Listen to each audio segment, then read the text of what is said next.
Children, what happens to them when parents are abandoned? We're going to cover this because children are my favorite subject, and I know what's happened to my own kids. And it's very sad. It's very hard.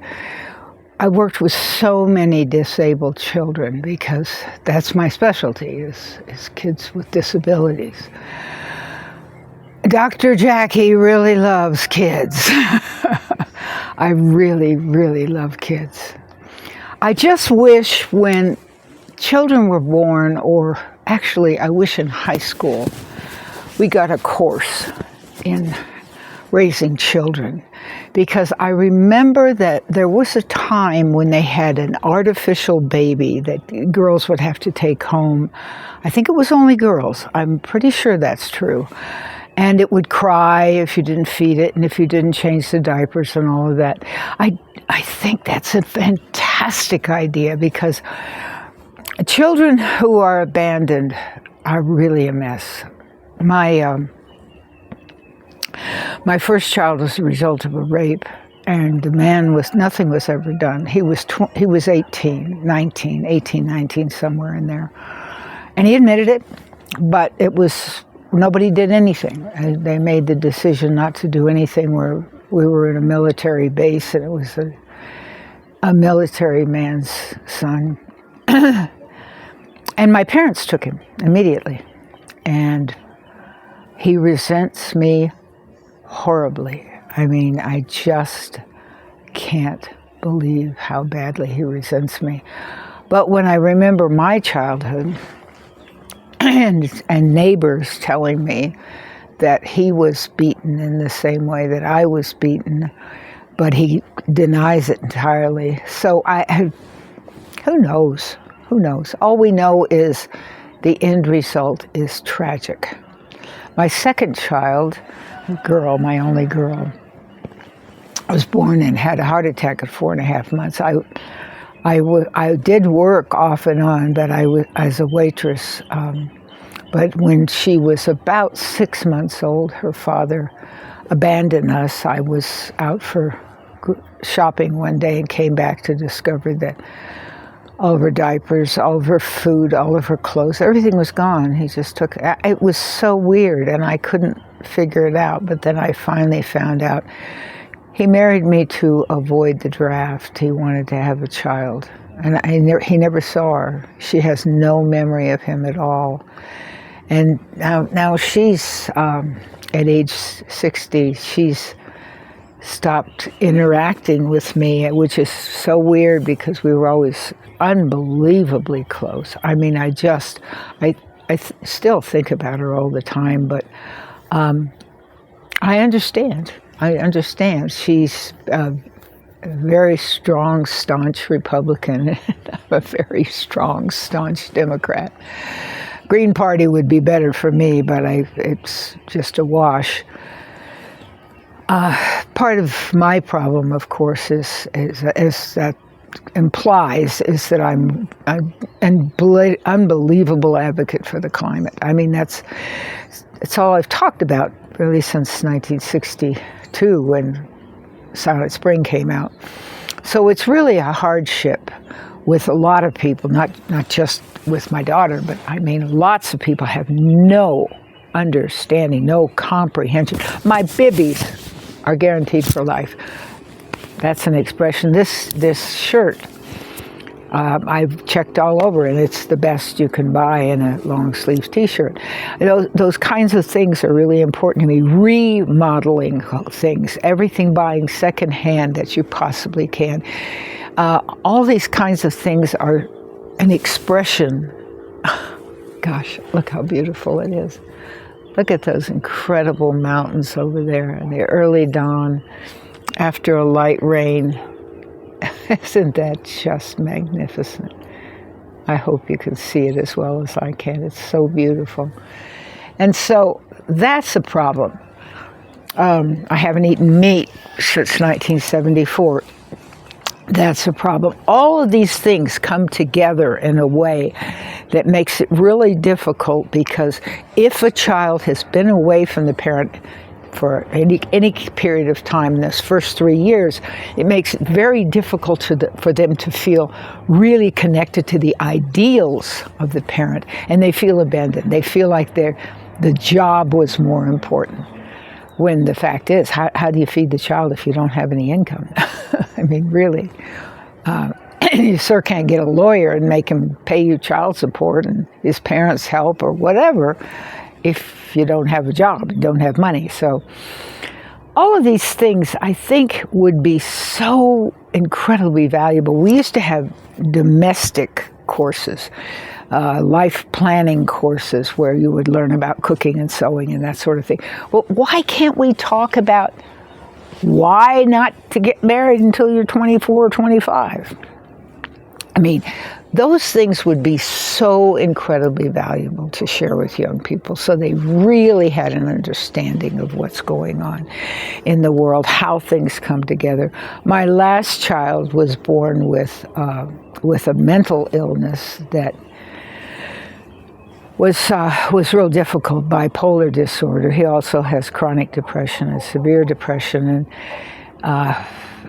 I was with him. I was with him a lot, and yet the effects of a mental disorder are just devastating to a parent. So as I worked with my students in the special education classes, well, first, let me explain first. When I was a teenager, I used to write to people in prison. I would send the mail to an address, and they would forward it and back to me. And in every single case, there was an absent family. Somebody was off, or mom and dad were both off working, and somebody else was caring for the child. When I was in my 30s and 40s, I was visiting first-time offenders, 16 to 19-year-olds in a first-time offender prison, young boys. Same exact thing. Many of them were raised by grandparents. They had absent parents, parents in prison, parents with drug and alcohol abuse. I knew a woman for some time, who actually had been left in a crib for 2 or 3 days at a time without food, without clean diapers. I have never in my life encountered a person who was so completely absent from reality. I mean, she was really absent from reality. She was going to all kinds of different therapists. She had care all the time. She had online care. She was just, we're, as Gabor Mate talks about, we are pack animals. We're supposed to be nurtured. We're supposed to be loved. We're supposed to always feel like we're enough. When we don't feel like we're enough to have the attention of our parents, it just absolutely makes life miserable from then on, because we never really get over that. And the only way that I know to help a person like that is for them to meet with other people who've gone through the same thing and really talk about how it feels, and talk about each other with someone who is totally non-judgmental. Totally non-judgmental. That's the most important part. You have to feel like, because you're alive, because you've fought this far in life to make it to this point, you must be enough. Because life is complicated. It really can be very, very tough, unless you're born with a silver spoon in your mouth, so they say. And that's why I have a SKOOL, a school. It's a online program. Mine's called Summerland, one word, SUMMERLAND, Trauma Caregivers. And the caregiver we want to be caring for first is ourselves, so then we can care for others.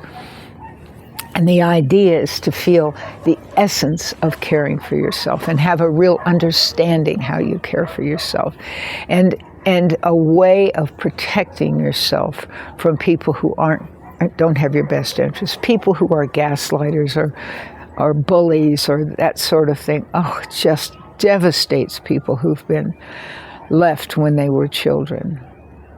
I am very fortunate. My husband, his father abandoned him when he was about 2 or 3 years old.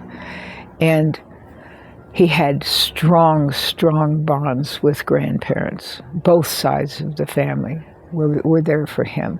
And his mother was perfect. She was just totally devoted to him and his sister. So there's that sense of understanding the abandonment and at the same time understanding how we work as a unit with other people to overcome those feelings of being left, those feelings of being not good enough, of those feelings of not interesting enough, whatever it might be, not good enough looking or whatever, something was missing that didn't attract the parent. And oftentimes it was economic. And what really frightens me now is we're going into a period of higher inflation. We're going into a period when the money doesn't go as far. We have gone for some time into a period where raises didn't keep up with the cost of living in the United States. And I believe there's some of those same things going on in some other countries. And then we have some shipping problems, and we have wars, and we just have... There's so many things going on that make life so difficult that to come together and discuss how you really feel. Don't have your friends say, "How you doing today?" "I'm fine." No, this is about really looking at what's going on and how you're feeling and what can be done to make you feel more like you have the value that we know you have. Otherwise, you wouldn't be alive at this point. There has to be a reason for you to keep going and keep going and keep going. Maybe it's your child. Maybe it's your friends. Maybe it's your peers. It's so hard to guess. Career peers. There's something that keeps you going, but having something more that keeps you going. I will have an advertisement for my school at the end of this video. You can come if you'd like or not come. It's free. It is put on by a nonprofit, and if you give a donation, that's great, but it is free. So tell your friends. Thank you for being here today. You can always leave me a comment.